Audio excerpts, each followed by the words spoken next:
Hello everybody and welcome to my guide for building strength characters early in Elden Ring. First off we have class selection. Now when it comes to doing strength builds, I really think there's only two good options. The first one is going to be, I guess three good options. The first one's going to be Vagabond. This one, if you're doing strength decks, is most likely just going to be the best the majority of the time. The next one's going to be Hero. The reason why you'd pick Hero is if you want to do a strength bleed build, which I am going to show you a way to do that, because strength is probably the hardest one to get bleed on out of all of these, but there is a way to do it early on. And then after that, if you want to go for a strength faith build, I would recommend maybe going Confessor.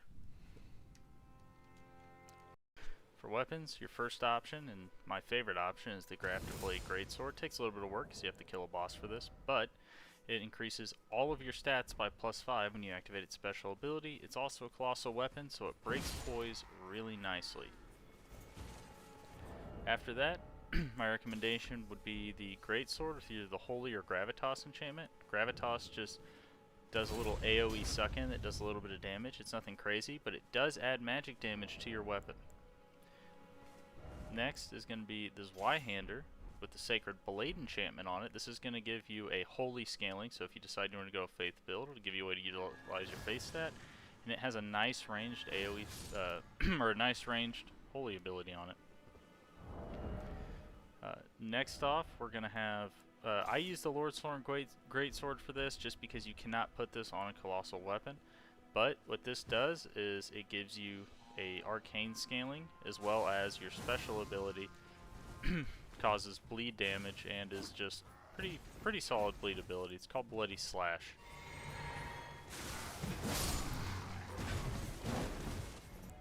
Your last option, if you want to go dex strength, and my recommendation would be the Bloodhound's Fang. You get this for killing the Bloodhound and the Weeping Evergaol, and it has a pretty sick ability. Use your left trigger, it will do a sweeping attack, and then if you press your right trigger right after it, you'll blink forward doing an upward slash attack. Pretty sick, and it has bleed on it.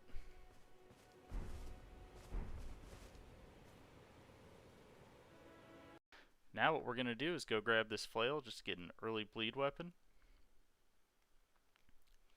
Then after that, we're going to go right back over to the Church of Ella after we get our mount from the Gatefort Runes, which is the Grace right over here.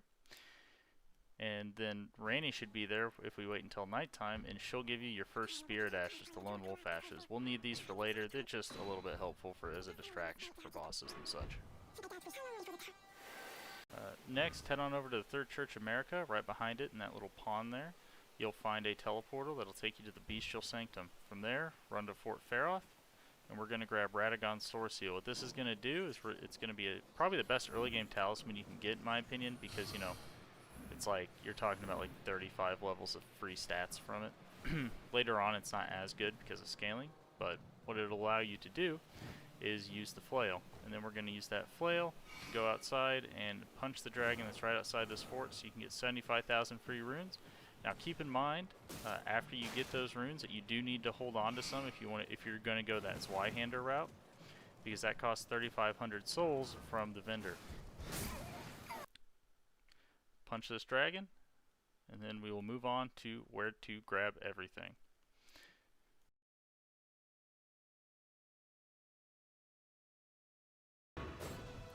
So first thing we're going to get is Bloody Slash. It's located in Forheight and Limgrave. We're going to have to go run up a tower and kill a knight. Be pretty careful going up here. There is quite a few enemies. Don't be afraid to take it slow. Kind of clear out the enemies. And watch out, there's going to be a Mad Pumpkinhead. Pretty slow. If you roll forward into the Pumpkinhead's attacks, you'll typically dodge them. But be careful because tons of enemies will just start running up. So if you want to make it go for running past everything, that is also an option, because once you get inside it's not as hairy, but I just went for killing things because I just like using this greatsword. The jump attacking with the colossal weapons is just really fun right now. Yep. And then, oh, and those things will fight each other, so there's that. So after you clear that out, go ahead, start heading up into the fort. Careful, there's barrels with bombs everywhere, so make sure you don't stand near a bomb so those little fire throwers don't get you exploded. Come up here. Kill the knight up here. And then your Bloody Slash, Ashes of War, will be obtained. Next, from the Seaside Ruins in Limgrave, we're going to go get the Gravitas Ashes of War so you can have a nice int scaling magic weapon option to put on your greatsword or your Zweihander. Over here, pick up this Grace. Now keep in mind, if there is one of those mega jump pads, I forget what the technical name is, if you jump on top of them, you actually will not take fall damage. So you can just make sure you jump on that little air bubble. Come over here, kill this Alabastar Lord, and you will have your Gravitas.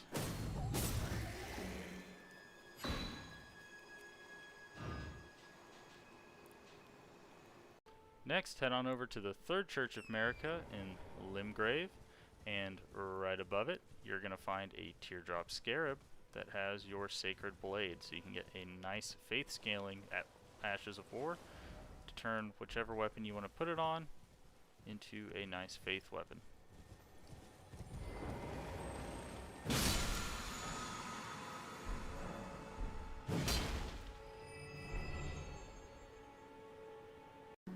Now things are going to get a little bit hairy as we go and try to get the Grafted Blade Greatsword. We're going to have to run through Castle Morn over in the Weeping Peninsula. However, the run is pretty easy. You don't even have to kill anything to make it to the boss. So just go ahead, head over here, just ignore everything, swing your right. A lot of stuff won't even aggro on you in that first area as long as you don't attack it. Careful up here, there's flying Demi Beast people that'll totally mess you up if you get hit. I think you'll see me get blindsided by one. Oh. Yep, there it is. Swing your right, jump off this ledge, hit the Grace.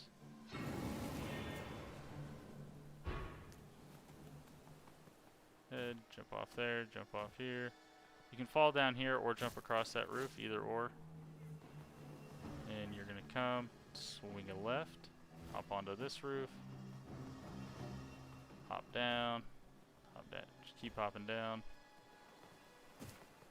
Now at the very bottom of this next area there's a rat, so first make sure you don't fall off the beams, and two, try not to get blindsided by the rat. Shouldn't die to it, it's pretty weak. And then make sure you don't miss this Grace over here to the left. So now you will be right next to the boss door to get your Grafted Blade Greatsword.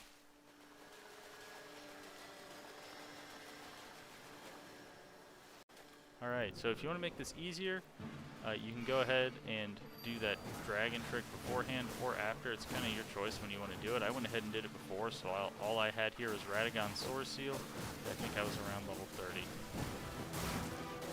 Easiest way I found to do this is just jump attack them with the spear. I did the warrior as my start, so you start out with the spear. I've done this on the hero and a few other ones.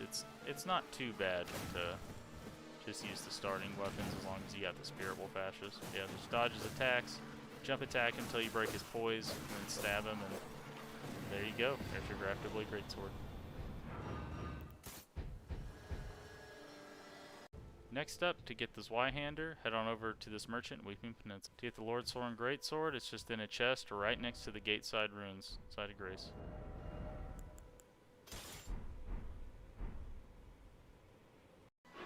And now, to get the Bloodhound's Fang, this one's going to be probably the most challenging. I highly recommend you get a 100 block shield if you don't have one to get it, because you can block so much of his attacks. You will not block the bleed, but if you just hold up your shield and then wait for one of his combo chains to be done, you'll be able to find opportunities to get in one or two auto attacks.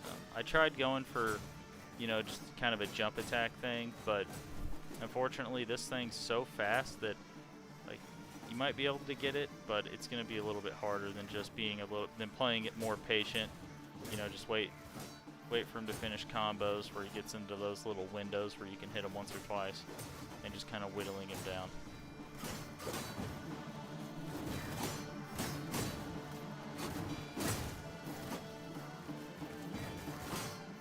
But do be careful because that bleed does go through the shield, so it's not going to stop that, but you should just be able to flash pretty easily because if you're blocking everything else, and you can also walk away for a little bit and just kind of let the bleed bar fall down. And that is how you get your Bloodhound's Fang.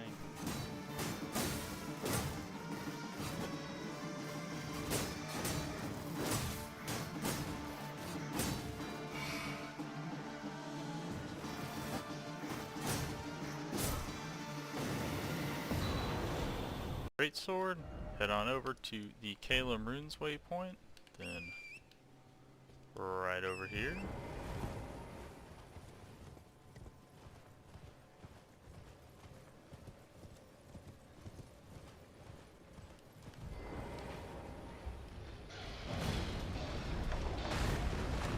Ooh. And then careful not to get killed by birds. Alrighty, now that we have these good weapons, it's time to go crush some bosses. I hope you enjoyed this guide. I hope it helped. Like, subscribe if you'd like to see more, and it also helps me out a ton. Thanks for watching.